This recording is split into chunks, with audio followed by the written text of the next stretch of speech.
देश में हर तरफ नफरत की आग सुलगती जा रही है। हिंदू मुसलमान के नाम पर सत्ताधारी पार्टियां राजनीति कर रही हैं। बीजेपी वालों की दिन रात बिना मुसलमानों का नाम लिए खत्म ही नहीं होती है, क्योंकि मुसलमानों के नाम पर हिंसा करवाकर, नफरत फैलाकर ही लोगों को सुकून मिलता है, जिसकी वजह है आज देश में हर तरफ तनाव का माहौल बन गया है। किस पल क्या हो जाए किसी को नहीं पता, क्योंकि सरकार और प्रशासन मुसलमानों के लिए दोहरे रवैया अपना रहा है। मुसलमानों के लिए अलग कानून है और बाकी लोगों के लिए अलग कानून है।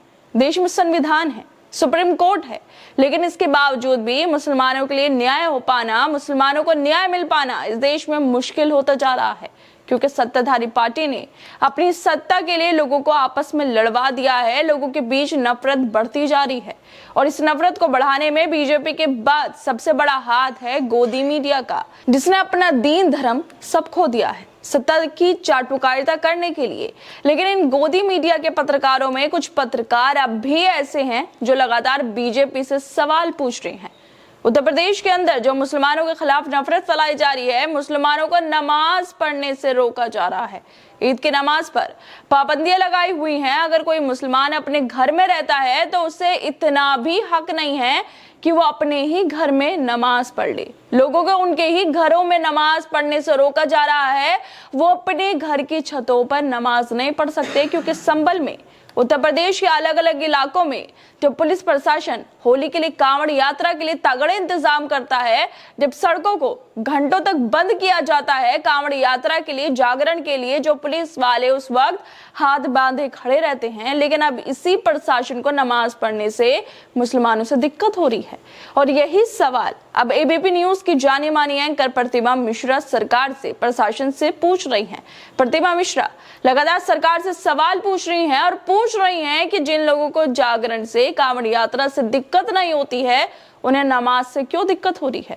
दरअसल देश में मुसलमानों के साथ कैसा बर्ताव किया जा रहा है, ये किसी से छुपा नहीं है। अब संभल जहां पर हिंसा होती है, वहीं पर प्रशासन होली के लिए तगड़े इंतजाम करता है। होली यात्रा के लिए मस्जिदों को ढक दिया जाता है। अब यही प्रशासन नमाज पर रोक लगा रहा है। संभल में लोग अपने घर की छतों पर भी ईद की नमाज नहीं पढ़ सकते हैं, जिसको लेकर प्रतिमा मिश्रा की एक वीडियो वायरल हो रही है। वो वीडियो में कहती हैं कि हर रोज सड़कों पर नमाज नहीं पढ़ी जाती है। साल में 2 बार ईद के मौके पर ही कुछ जगह सड़क पर नमाज पढ़ी जाती है।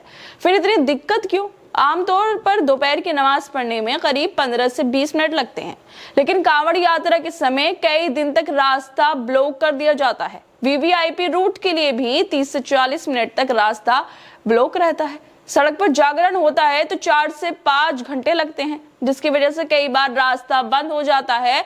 सड़क पर जगह जगह भंडारा होता है तो इसमें भी 2 से 3 घंटे तक रास्ता बंद होने की नौबत आ जाती है। सवाल तो छत पर नमाज पढ़ने की रोक पर भी है। आखिर छत पर नमाज पढ़ने से किसी को कैसे रोका जा सकता है? ये बर्ताव हो रहा है नरेंद्र मोदी के नए भारत में मुसलमानों के साथ। नरेंद्र मोदी विदेशों में जाकर शेखों से गले मिलते हैं। 32 लाख जो ईद की किट थी मुसलमानों को, वो भी बंटवा दी। ये ड्रामा और नौटंकी क्यों कर रहे हैं? क्यों समाज को बांटने की कोशिश हो रही है? क्यों मुसलमानों को टारगेट किया जा रहा है? विदेशों में जाकर मुसलमानों के साथ लंच करेंगे, डिनर करेंगे, फोटो खिंचवाएंगे, नौटंकियां करेंगे और भारत में मुसलमानों के साथ दोहरा रवैया करेंगे।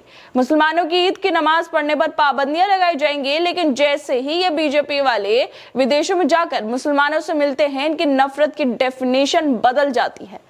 विदेशी मुसलमानों से गले मिलते हैं और भारत में मुसलमानों के साथ अत्याचार हो रहा है। प्रतिमा मिश्रा वीडियो में आगे बोलती हैं कि पिछले कुछ सालों से सड़कों पर नमाज को लेकर विवाद बढ़ा है और इस पर पुलिस एक्शन भी हुआ है। अप्रैल 2024 में मेरठ पर सड़क पर लोगों ने नमाज पढ़ी। पुलिस ने ट्रैफिक जाम के आरोप में 200 लोगों पर केस कर दिया था।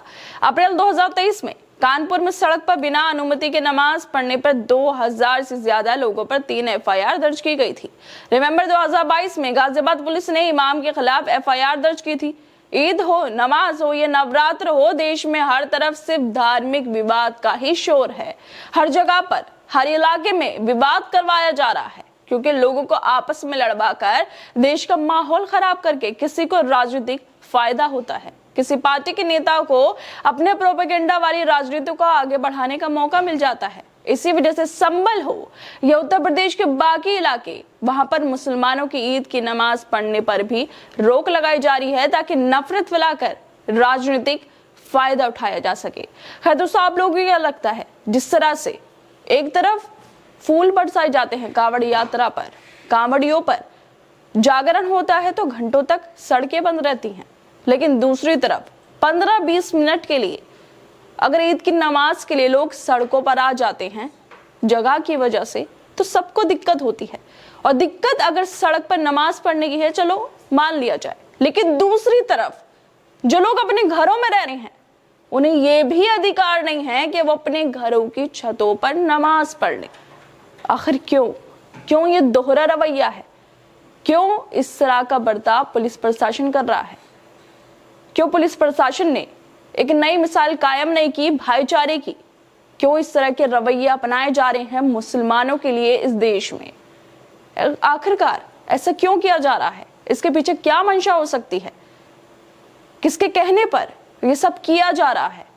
क्या लगता है आप लोगों को, किसके कहने पर जो संभल में हो रहा है, उत्तर प्रदेश में हो रहा है नमाजियों को लेकर, ईद की नमाज को लेकर, किसकी मंशा हो सकती है इसके पीछे और किसको राजनीतिक फायदा हो सकता है? खैर दोस्तों, आप लोग क्या लगता है इस वीडियो को लेकर? हमें अपनी राय जरूर दें और बाकी तमाम खबरों को देखने के लिए जुड़े रहिए हमारे साथ।